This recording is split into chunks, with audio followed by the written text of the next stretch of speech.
Bonjour à tous, donc aujourd'hui je vous retrouve pour une nouvelle vidéo, donc cette fois-ci ça sera un lecture manga, donc j'ai une bonne dizaine de mangas à vous présenter, donc c'est parti. Tout d'abord je vais commencer par les seinen, donc j'ai lu le 7e tome de la série Devil's Slime de Ryo Hanada, une série déjà que j'aime beaucoup, mais alors ce tome là, juste excellent. Des révélations, en veux-tu, en voilà, clairement, et surtout sur ce personnage, mais ce personnage là, voilà, et puis le personnage principal, le personnage principal qui est ici, comment vous dire qu'il est, là il commence à avoir des réminiscences de ses souvenirs, etc. Rappel de certaines choses qu'il avait oubliées quand il était plus petit et comment il était arrivé dans ce... J'allais dire un truc mais je crois que ça va spoiler donc je ne dirai pas. Mais voilà, j'ai vraiment beaucoup aimé, les enquêtes s'enchaînent et c'est juste génialissime à suivre. Ensuite, j'ai lu donc le tome 1 et le tome 2 de la série Origine de Boichi que j'ai juste adoré chez Pika. Alors là, ça a été vraiment une très très bonne découverte, surtout pour le mangaka Boichi. Donc c'est clair que je vais m'acheter Sunken Rock. Voilà, parce que j'ai juste été... j'ai eu un gros coup de cœur pour les dessins de Boichi et de son univers. Donc j'ai trop hâte. Donc là, on est dans un Japon du futur, donc on est en 2048. Le Japon est relié en fait à l'Eurasie par une ligne ferroviaire transcontinentale. Et en gros, Tokyo, la capitale, c'est vraiment une capitale où il y a beaucoup de terrorisme et de crimes. Dans l'ombre, il y a vraiment beaucoup, il y a beaucoup d'individus qui perpètrent ces meurtres, etc. En fait, on ne sait pas qui ils sont. En gros, c'est des individus qui massacrent les humains la nuit. On connaît pas leur identité. Bon, nous, lecteurs, quand on lit, on sait qui ils sont. Et en fait, ils vivent cachés parmi les humains.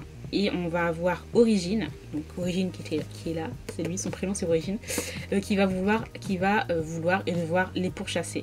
Donc en fait, on est vraiment dans un monde futur avec des robots. Origine est un robot de la première génération, donc c'est l'un des premiers robots qui a été construit et en fait il a un petit peu pas des capacités, mais il arrive à s'adapter en fait aux êtres humains. Enfin bon, adapté quoi, mais bon, il essaie en tout cas de s'adapter aux humains, de bien se cacher, etc. Et il va devoir pourchasser ses autres frères, je vais dire, ses autres frères et sœurs qui sont...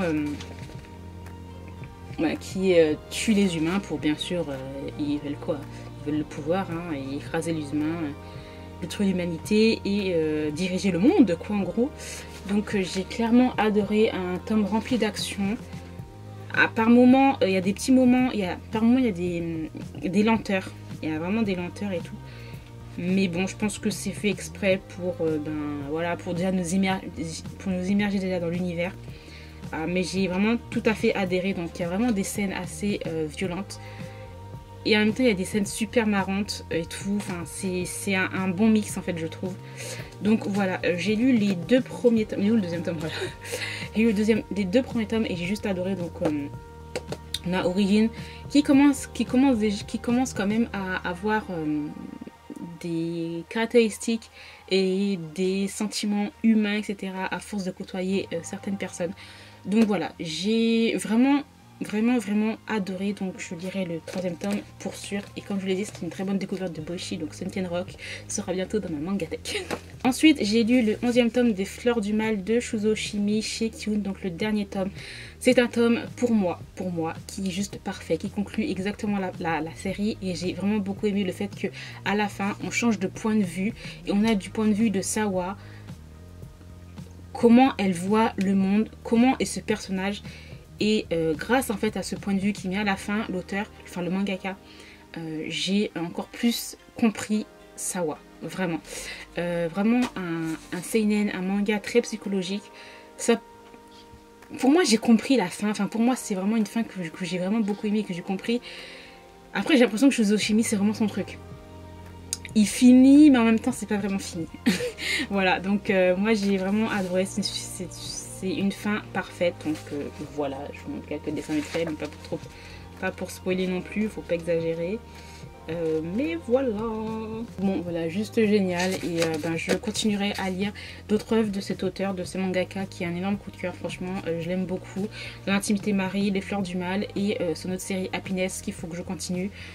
Juste génial. Vraiment un gros coup de cœur pour ce mangaka là. J'ai lu le tome 1 de Fool's Paradise de Ninjamu Misao chez les éditions Kana dans leur collection Dark. Donc c'est une série qui se termine en 4 tomes, qui est sortie je crois début septembre ou fin septembre. Et j'ai vraiment beaucoup aimé ce premier tome là, parce qu'en fait il y avait un twist de malade. Et j'adore. Donc en gros c'est l'histoire d'une super idol, Sela Hiragi, qui a été gravement blessée lors d'un concert et dans un attentat à la bombe. À partir de ce moment là, tout va changer, le comportement des gens, etc. Parce que on va se rendre compte que l'adoration pour une idole, ça mène à tout et n'importe quoi. Clairement, j'ai complètement adoré le thème de l'attentat, du fanatisme et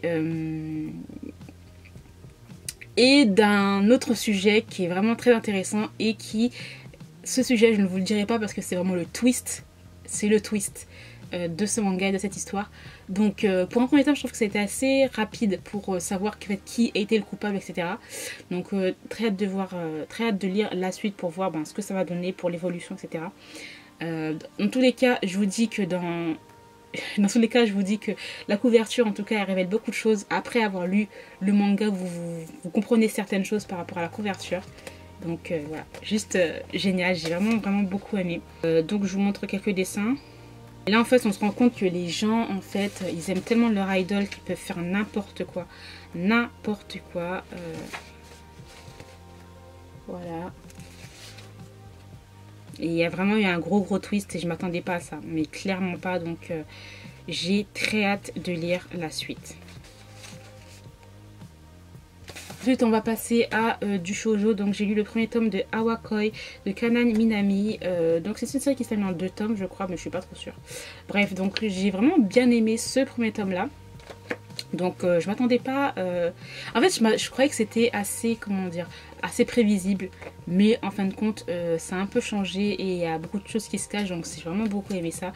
Donc en fait c'est l'histoire de Yuka qui a 16 ans. Bon au début franchement elle est un peu trop naïve et un petit peu trop... elle me saoule en fait.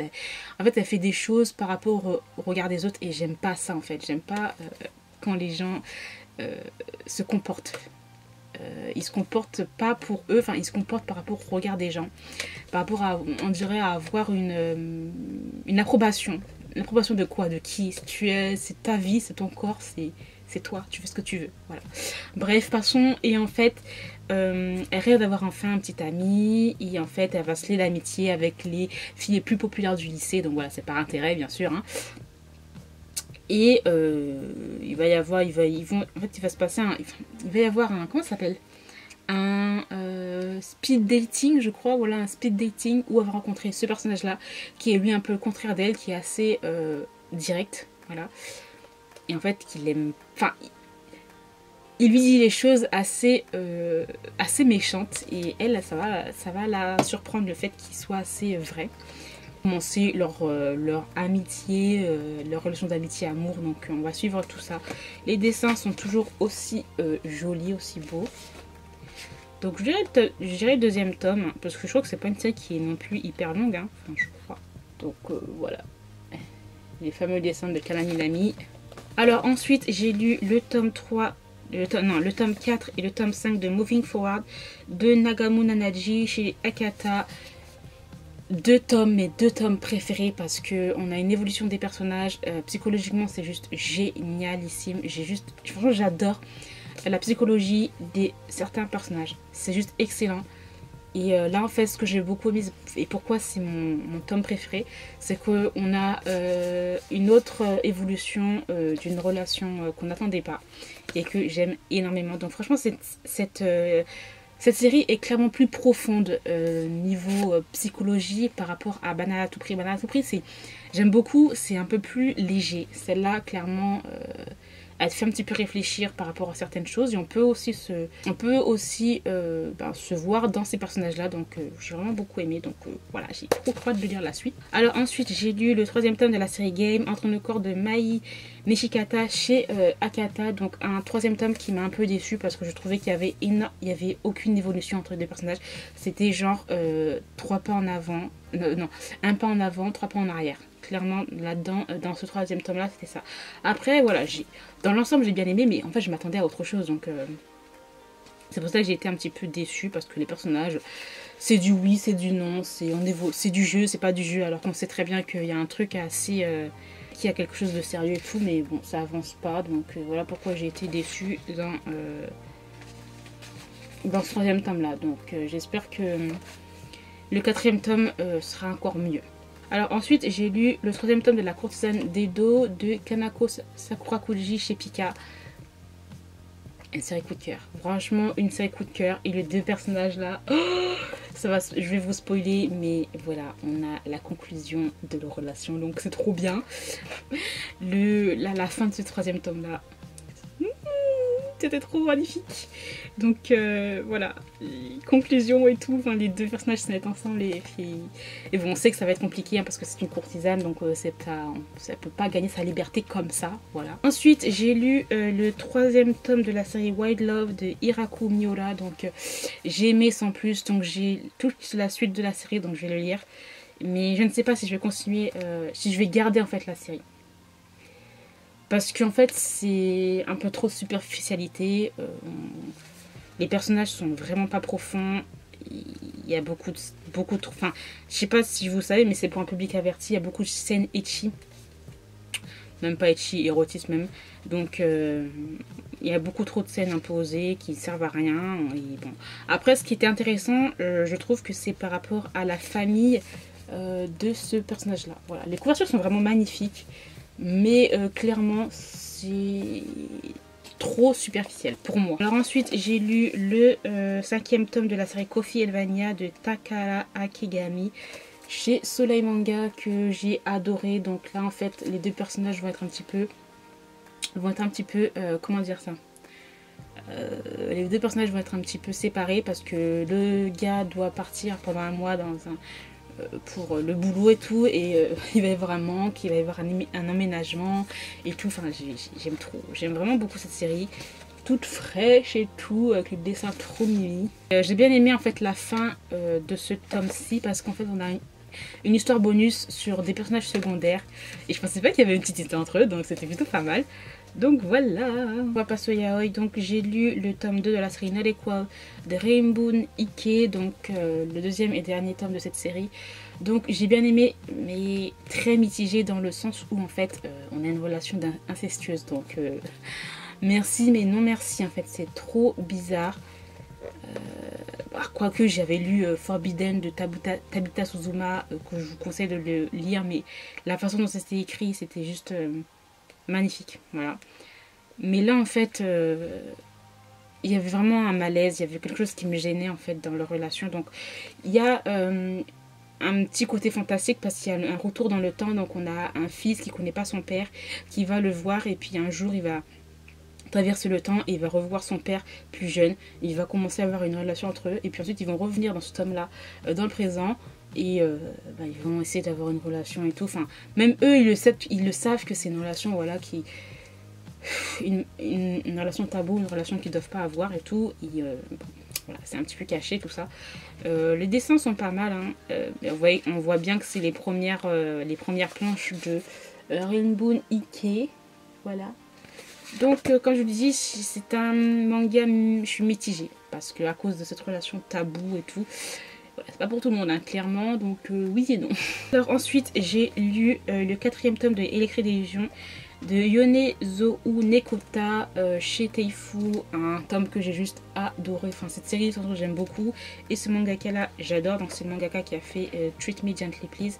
D'ailleurs, il me faudrait la suite. Mais là, en fait, j'ai vraiment beaucoup aimé. C'était juste chou. En fait, leur relation est trop chou. Ouh, j'allais vous montrer, hein. J'allais vous montrer un de ces trucs. Trop choc. Faut pas que je vous montre ça. Voilà. En plus là, il y a un personnage qui a adopté un chien et tout, donc il y a un autre qui se sent un petit peu délaissé par rapport à ça, c'est trop mignon.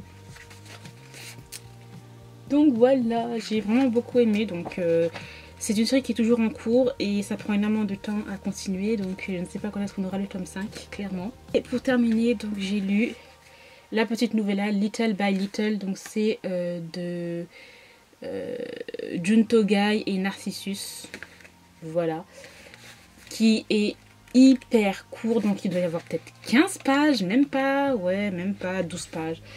Qui coûte genre hyper cher, je crois 12 ou 13 euros juste pour ça. Mais je suis tellement fan de ces deux auteurs que j'étais obligée de me l'acheter. Donc c'est clairement une petite nouvelle, clairement pas dans le monde, enfin dans le truc In This World, clairement pas. J'ai juste adoré. Et en fait c'est une nouvelle qui a été faite pour l'anniversaire d'un personnage, donc de Shinohara. Oui, voilà. Et voilà, donc il va y avoir une histoire assez marrante sur le fait que d'un seul coup, ce personnage-là va lui dire qu'en fait, il est tombé enceinte. Et l'autre, il va le croire et tout, il va y avoir un petit bébé qui est là, puis en fait, compte, c'était pas vrai, c'était juste pour rire, enfin, c'était trop marrant. Enfin bref, c'est vraiment une histoire toute simple, hein, mais voilà, j'aurais voulu en avoir plus, mais voilà, je suis fan, je regrette pas d'avoir acheté ce tome-ci, enfin cette nouvelle-ci, même si c'est genre mais hyper fin, c'est l'achat le plus cher que j'ai fait je crois, parce que 12 ou 13 euros ça, c'est y a pas, enfin c'est hyper court, voilà quoi, mais bon. Personnellement j'ai adoré, donc si vous aussi vous êtes fan de ces deux auteurs là, mais pourquoi pas, si vous le trouvez en occasion, jetez-vous dessus, voilà, et voilà. Donc voilà, j'ai terminé pour ce lecture manga, j'espère qu'il vous aura plu. Dites-moi si vous avez lu certains mangas que je vous ai présentés et ce que vous en avez pensé. Dans tous les cas, je vous remercie d'avoir regardé...